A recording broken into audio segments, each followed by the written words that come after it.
Hello everyone, welcome back to the Top 10 Most Awesome channel. Running on the series of Russia-Ukraine conflicts, we are back again to summarize the complete concept and reasons that will help you know better that what is actually going on. Further, we will come up with the day 3 developments of the conflicts, till then go through the top 10 facts about the Ukraine-Russia conflicts. Let's get in. Number 10. The Ukraine-Russia conflict began in 2013 when the former president of Ukraine, Viktor Yanukovych, declined a resolution that would allow for Ukraine to engage in more economic activity with the European Union. After Yanukovych declined the deal, protests began in the capital city, Kiev. When police intervened, the number of protesters increased to contest the brutal treatment from the officers.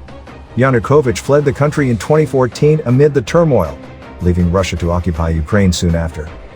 Number 9. Currently, the Ukrainian military is fighting rebels in eastern Ukraine who are being supported by Russia and who wish to annex and become part of Russia. The Ukraine-Russia conflict has killed more than 10,000 and wounded at least 23,000. Number 8. Since 2014, fighting between the two countries has damaged more than 700 schools as well as 130 medical centers.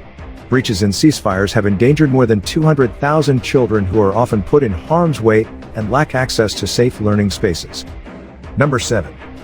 The US and Britain would cut off Russian companies' access to US dollars and British pounds if the Kremlin orders an invasion of Ukraine, British Prime Minister Boris Johnson said on Sunday.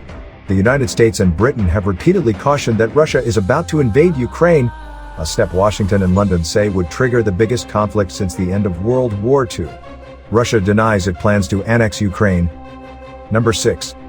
The front line of the war stretches 280 miles across Ukraine, blocking much of the country's access to trade and supplies from neighboring countries and the UN. There are more facts to come, guys. Make sure you watch the video till the end, and let us know your views in the comment box below. Also take a moment to subscribe the channel and hit the bell icon for notifications. Moving on to Number 5. In 2017, UNICEF, along with non-governmental organizations and utility companies, worked to provide more than 962,000 people clean drinking water in both government-controlled and non-government-controlled areas. They also provided vouchers for cash and hygiene education to 160,000 people living closest to the front lines, 30,000 of them children. Number 4. UNICEF offered psychosocial support to 82,000 children and caregivers within 15 kilometers of the front line through community support centers. The organization also provided 700,000 children and their families with mind-risk education. Furthermore, rehabilitation of 87 schools and kindergartens within 5 kilometers of the front lines, provided by UNICEF Aid, allowed 138,000 children to return to school, with teachers and aides receiving emergency training. Number 3. In order to provide proper healthcare, education and shelter for its citizens, Ukraine requires consistent aid from the United States. Americans can alleviate the effects of the violence in Ukraine by contacting their congresspeople and representatives and asking that they support the international affairs budget. Ongoing support from the U.S. will help to improve the conditions of those in the middle of the Ukraine-Russia conflict.